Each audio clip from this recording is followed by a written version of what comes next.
நெருங்கும் தேர்தல், திமுக முன்பிருக்கும் சவால்கள் என்ன? தேர்தலுக்காக எதிர்க்கட்சிகள் கூட்டணிகளை பலப்படுத்திட்டு இருக்கு.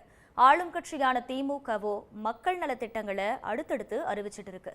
தமிழ்நாட்டில் திமுக ஆட்சியை அகற்றுவோங்கிற கோஷத்தோட தமிழக தேர்தலில் நேரடி கவனம் செலுத்துற மத்திய உள்துறை அமைச்சர் அமித்ஷா பாஜகவோட மாநில தலைவர் நயினார் நாகேந்திரனோட பிரச்சார பயண நிறைவு விழாவுக்கு வந்துட்டு போன பிறகு தேசிய ஜனநாயக கூட்டணிக்குள்ள பாமக வந்திருக்கு. அடுத்தடுத்த கட்சிகளை சேர்க்கவும் தொகுதி பங்கீட்டை இறுதி செய்யவும் அதிமுக பொதுச் செயலாளர் டெல்லிக்கு போயிருக்காரு. 28ஆம் தேதி பிரதமர் மோடி தமிழகம் வரப்போறாருன்னு எதிரணியில வேகம் கூடியிருக்க ஆளும் திமுக அரசு தினம் தினம் மக்கள் நலத்திட்டங்களை அறிவிச்சுக்கிட்டே இருக்கு. அரசு ஊழியர்களுக்கு பென்ஷன் திட்டம், பொங்கலுக்கு 3000 ரூபாய் ரொக்கம், மாணவர்களுக்கு இலவச லேப்டாப், இளைஞர்களுக்கான உங்கள் கனவை சொல்லுங்கள் திட்டம்னு நலத்திட்டங்கள் அணிவகுத்துட்டு இருக்கு. அதோட ஒவ்வொரு மாவட்டத்திலையும் முதல்வரோட ஆய்வும் அதை தொடர்ந்து மாவட்டங்களுக்கான நலத்திட்டங்களும் அறிவிக்கப்பட்டிருக்கு. எதிர்க்கட்சிகள் ஓரணியில் இணைய ஆரம்பிச்சிருக்கிறது திமுகவுக்கு எந்த மாதிரியான சவால்களை தரப்போகுது? தமிழ்நாட்டை தமிழன் ஆளணுமா, டெல்லியில இருந்து யாரோ ஆளணுமாங்கிற திமுக எழுப்புற கேள்விக்கு தேர்தலில் என்ன பதில் கிடைக்க போகுது? இதையெல்லாம் தான் ஸ்பாட்லைட்ல பார்க்க போறோம். அதிமுக பாஜக தவிர தேசிய ஜனநாயக கூட்டணியில வேற எந்த கட்சிகளும் சேராத சூழ்நிலையில அமித்ஷாவோட தமிழக விசிட்டுக்கு பிறகு கூட்டணி பேச்சுவார்த்தைகள் வேகம் எடுத்திருக்கிறத பார்க்க முடியுது.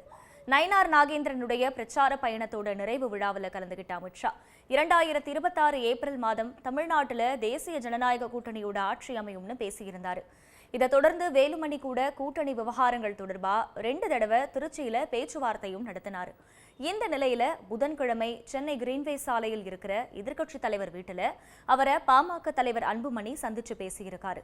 பாமகவும் அதிமுகவும் இயற்கையான கூட்டணினோ இன்னும் பல கட்சிகள் அதிமுக பாஜக கூட்டணிக்கு வர போறாங்கன்னு சொல்லியிருக்காரு எடப்பாடி பழனிசாமி.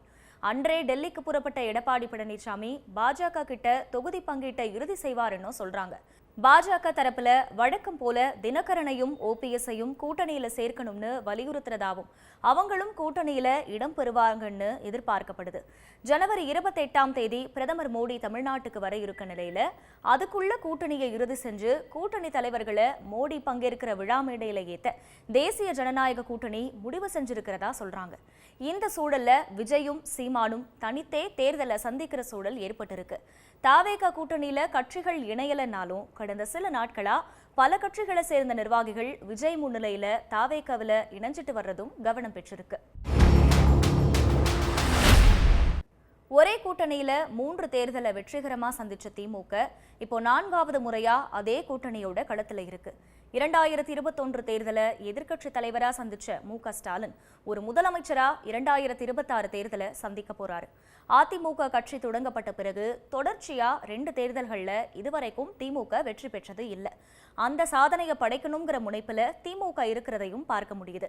இதை சாதிக்க தன்னோட தேர்தல் வாக்குறுதிகளை நிறைவேற்றுறதுல கவனம் செலுத்துற திமுக அரசு ஊழியர்கள் ஆசிரியர்களுக்கு பென்ஷன் திட்டத்தை அறிவிச்சதையும் 1,30 லட்சம் பெண்களுக்கு உரிமை தொகை வழங்கி இருக்கிறதையும் வெற்றிக்கான படிக்கட்டா பெருசா நம்புது.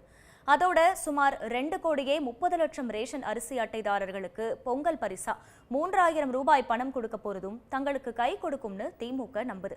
20 லட்சம் மாணவர்களுக்கு லேப்டாப் வழங்குறது, ஆட்சியின் சாதனைகளை சொல்ற மாதிரி கல்வியில் சிறந்த தமிழ்நாடு, வெல்லும் தமிழ் பெண்கள்னு விழா நடத்திக்கிட்டு இருக்கு.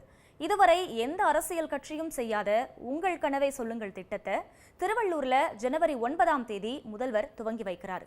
இந்த திட்டத்துல தமிழ்நாட்டில் உள்ள 24,000 குடியிருப்புகளில் வசிக்கிற 1,91 லட்சம் குடும்பங்களை வீடு வீடா சென்று பயிற்சி பெற்ற தன்னார்வலர்கள் சந்திப்பாங்கன்னு தெரிவிக்கப்பட்டிருக்கு. ஒவ்வொரு குடும்பத்துக்கிட்டையும் 10 திட்டங்கள் அடங்கிய படிவங்கள் வழங்கப்பட்டு எந்த திட்டத்தால் பயன் பெற்றார்கள்னோ அந்த குடும்பத்தில் இருக்கிற 3 கனவுகள் என்னன்னு கேட்டு அதை நிறைவேற்றுறது திட்டத்தோட நோக்கமா சொல்லப்பட்டிருக்கு. இதுவரைக்கும் எந்த முரண்பாடும் இல்லாம இருந்த திமுக கூட்டணி கட்சிகள் ஆட்சியில பங்கு, கூடுதல் தொகுதி கேட்க துவங்கி இருக்கிறது திமுகவுக்கான முதல் சவாலா பார்க்கப்படுது. அடுத்த தமிழ்நாட்டில் சுமார் 1 கோடி வாக்காளர்கள் SIR நடவடிக்கையில நீக்கப்பட்டிருக்காங்க. இது திமுகவுக்கான அடுத்த சவாலா இருக்கு. இன்னொரு பக்கம் தமிழ்நாட்டோட ஒட்டுமொத்த சிறுபான்மை வாக்குகளும் திமுக பக்கம் இருந்துட்டு வர்ற நிலையில விஜயோட அரசியல் பிரவேசம் அந்த ஓட்டுகளை பிரிக்குமாங்கிறதையும் பார்க்க வேண்டியிருக்கு. முக்கியமா இந்த முறை பாஜக கட்டமைச்சு வர்ற திமுக இந்துக்களுக்கு எதிரான கட்சிங்கிற தோற்றத்தை திமுக எப்படி எதிர்கொள்ள போகுதுங்கிறதும் முக்கியத்துவம் பெற்றிருக்கு.